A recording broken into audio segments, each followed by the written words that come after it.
Assalamualaikum warahmatullahi wabarakatuh. Selamat pagi anak-anak semua. Hari ini kita akan belajar Al-Quran Hadis. Sebelum itu, apa kabar anak-anak ibu yang soleh dan soleha? Semoga kalian semua selalu dalam lindungan Allah Subhanahu wa Ta'ala. Amin, amin, ya rabbal alamin. Perkenalkan, nama Ibu Norlena, dan hari ini kalian akan belajar bersama Ibu tentang Al-Quran dan Hadis sebagai pedoman hidupku. Namun sebelum kita memulai pembelajaran hari ini, marilah kita sama-sama berdoa terlebih dahulu. Berdoa dimulai. Bismillahirrahmanirrahim. Raditu billahi rabba wa bil islami dina wa bi Muhammadin nabiyya wa rasula. Rabbi zidna ilma warzuqna fahma walhamdulillahi rabbil alamin. Nah, hari ini kita akan belajar pada bab 1 tentang Al-Quran dan Hadis pedoman hidupku, yang nantinya kita akan belajar apa sih itu Al-Quran, kemudian apa itu hadis, apa fungsi Al-Quran dan juga fungsi hadis tersebut, serta ibu juga akan menampilkan satu ayat Al-Quran dan satu hadis, yang mana dari dua contoh ini nanti akan kita gali bersama nilai moral apa yang bisa kita ambil dari ayat Al-Quran dan juga hadis tersebut. Baik, kita masuk ke materi. Yang pertama, apa itu Al-Quran? Nah, jadi secara bahasa, Al-Quran berasal dari kata qara'a yaqra'u Qur'ana, yang berarti membaca, atau artinya adalah bacaan yang sempurna. Kemudian secara istilahnya, Al-Quran adalah kalamullah atau firman Allah Subhanahu wa Ta'ala, yang mana merupakan mukjizat yang diturunkan kepada Nabi Muhammad SAW melalui perantara malaikat Jibril, dan diriwayatkan secara mutawatir atau secara berangsur-angsur, serta membacanya dinilai ibadah. Kemudian nama-nama lain daripada Al-Quran itu secara umumnya ada 5. Yang pertama ada Alkitab atau kitab, yaitu kitab suci yang berisi wahyu Allah. Kemudian yang kedua Al-Furqan, pembeda antara yang benar dan juga yang salah, atau juga pembeda antara yang boleh dan tidak boleh. Yang ketiga yaitu Az-Zikir atau peringatan. Jadi Al-Quran di sini dikatakan sebagai peringatan, mengingatkan manusia agar tidak lalai dalam hal-hal duniawi. Kemudian yang keempat ada An-Nur, cahaya. Jadi Al-Quran itu diibaratkan sebagai cahaya yang menerangi di kegelapan. Dan yang terakhir, yang kelima, yaitu Al-Huda atau petunjuk. Jadi Al-Quran itu disebut sebagai petunjuk untuk umat manusia supaya mencapai kebahagiaan di dunia dan juga di akhirat. Nah, kemudian apa sih itu fungsi Al-Quran? Jadi fungsi Al-Quran itu yang pertama sebagai sumber ajaran atau hukum Islam yang paling utama dan yang pertama. Dan juga Al-Quran itu penunjuk jalan hidup yang benar.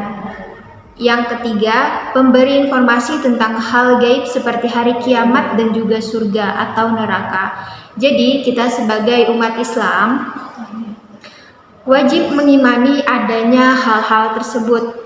Meskipun kita tidak pernah melihat bagaimana hari kiamat, bagaimana surga itu, bagaimana neraka itu, kita wajib mengimani adanya itu, karena hal-hal tersebut sudah merupakan ketetapan dari Allah Subhanahu wa Ta'ala.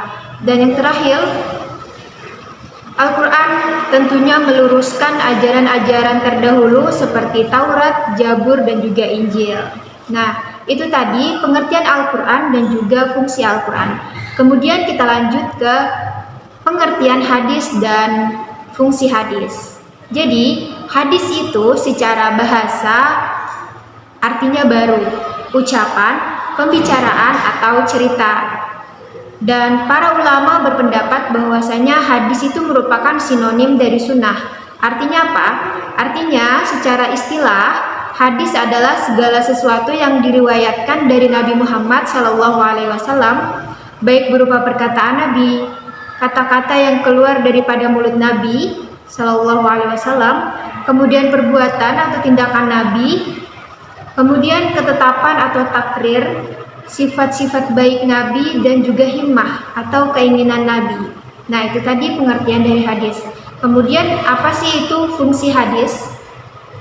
Jadi hadis itu memperkuat hukum yang sudah ada, kemudian menjelaskan ayat yang masih umum, menetapkan hukum baru yang tidak disebut langsung oleh Al-Quran, dan yang terakhir membatasi isi ayat yang terlalu luas. Ibu berikan 2 contoh. Contoh pertama, seperti ini. Allah memerintahkan umat Islam dalam Al-Quran untuk melaksanakan sholat. Namun tidak dijelaskan berapa rakaat sholat, bagaimana gerakan sholat. Nah, disinilah hadis berperan untuk memperjelas hal itu. Jadi di hadis dijelaskan, oh jumlah rakaat sholat seperti ini, oh waktu sholat di jam ini, kemudian cara gerakan sholat seperti ini, seperti itu. Kemudian contoh kedua, semisal dalam Al-Quran Allah memerintahkan kita untuk berzakat, namun tidak dijelaskan berapa jumlah zakat yang perlu kita keluarkan dan juga kepada siapa zakat itu kita berikan. Jadi disinilah juga hadis berperan menjelaskan hal tersebut, berapa zakat yang harus kita keluarkan, kemudian kepada siapa zakat itu perlu kita keluarkan. Nah, itu tadi contoh dari Al-Quran dan juga hadis dalam kehidupan sehari-hari. Mungkin bisa dipahami sampai sini tentang pengertian Al-Quran dan juga pengertian hadis serta fungsi keduanya.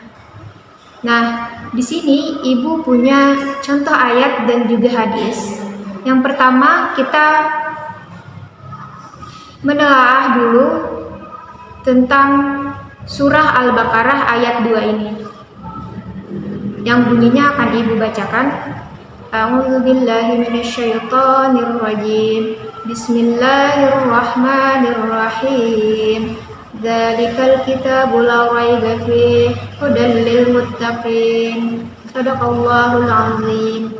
Yang artinya, kitab Al-Quran ini tidak ada keraguan padanya, petunjuk bagi mereka yang bertakwa. Nah, dari surah Al-Baqarah ayat 2 ini bisa kita analisis, bisa kita gali nilai moral yang terdapat dalam surah Al-Baqarah ayat 2 ini.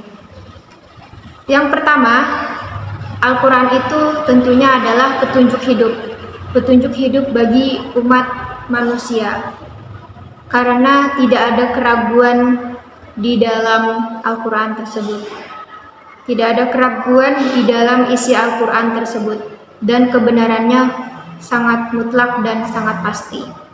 Kedua, tentunya Al-Quran menuntut kita untuk bertakwa. Bertakwa kepada siapa, Bu? Bertakwa kepada Allah Subhanahu wa Ta'ala. Dan yang ketiga, yang terakhir, seperti yang Ibu jelaskan tadi, bahwasanya kita perlu menanamkan keyakinan bahwa Al-Quran adalah kebenaran. Baik, kita masuk ke contoh hadis yang terakhir. Hadis ini berisi tentang ancaman berdusta atas Nabi Muhammad SAW, yang bunyinya, inna kadziban alayya laisa kadzibi ala ahadi, man kadzaba alayya muta'amadi falyatabawwa'u mamwa'adahu minan nar. Yang artinya, sesungguhnya berdusta atas namaku tidaklah sama dengan berdusta pada selainku. Barang siapa yang berdusta atas namaku secara sengaja, maka hendaklah dia menempati tempat duduknya di neraka. Hadis riwayat Bukhari nomor 1291 dan Muslim nomor 4. Nah, dalam hadis ini nilai moral yang bisa kita ambil, yang kita dapat adalah yang pertama, kejujuran itu sangat penting dan sangat wajib, apalagi dalam hal agama. Kemudian yang kedua, dusta itu dosa besar. Lalu yang ketiga, kita perlu hati-hati menyampaikan informasi tentang agama. Jadi kita perlu belajar agama itu harus dari sumber yang benar. Dan yang terakhir, orang jujur tentunya disayangi oleh Allah dan disukai oleh Allah serta makhluknya. Itu tadi 2 contoh ayat Al-Quran dan juga hadis, di mana dari contoh ini yang pertama mengajarkan kita untuk bertakwa dan meyakini akan kebenarannya Al-Quran, dan yang kedua bahwasanya kejujuran itu sangat penting apalagi dalam kehidupan kita sehari-hari. Jadi jangan sampai anak-anak ibu yang soleh dan soleha bisa berdusta. Nah, kita masuk ke kesimpulan. Jadi kesimpulan pada hari ini bahwasanya Al-Quran tadi adalah kalamullah yang menjadi mukjizat diturunkan ke dalam hati Nabi Muhammad SAW dan diriwayatkan kepada kita secara mutawatir atau secara berangsur-angsur, serta membacanya dinilai ibadah. Kemudian hadis atau sunnah tadi adalah setiap sesuatu yang diriwayatkan dari Rasulullah SAW, baik dari perkataan Nabi, perbuatan atau tindakan Nabi, ketetapan serta sifat atau juga perjalanan Nabi Muhammad SAW, baik sebelum atau sesudah diutus menjadi Rasul. Dan yang terakhir, fungsi Al-Quran bagi manusia tentunya di dalam Al-Quran mengatur bagaimana berhubungan dengan orang lain, berdagang, warisan, berzakat, dan lain-lain. Dan juga fungsi hadis terhadap Al-Quran tentunya menguatkan dan menegaskan hukum yang terdapat dalam Al-Quran, menguraikan atau menjelaskan dan merinci ayat yang masih global atau umum, serta menetapkan dan mengadakan hukum yang tidak disebutkan dalam Al-Quran, dan membatasi keumuman ayat Al-Quran. Nah, baiklah anak-anak, sampai sini dulu pembelajaran Al-Quran hadis pada hari ini. Adakah yang masih belum dipahami dari pembelajaran hari ini? Apabila ada, nanti bisa ditanyakan kepada Ibu pada pertemuan tatap muka selanjutnya, atau juga bisa bertanya di kolom komentar. Sekian dari Ibu, terima kasih. Marilah sama-sama kita mengucapkan lafaz hamdalah. Alhamdulillahirabbil alamin. Assalamualaikum warahmatullahi wabarakatuh.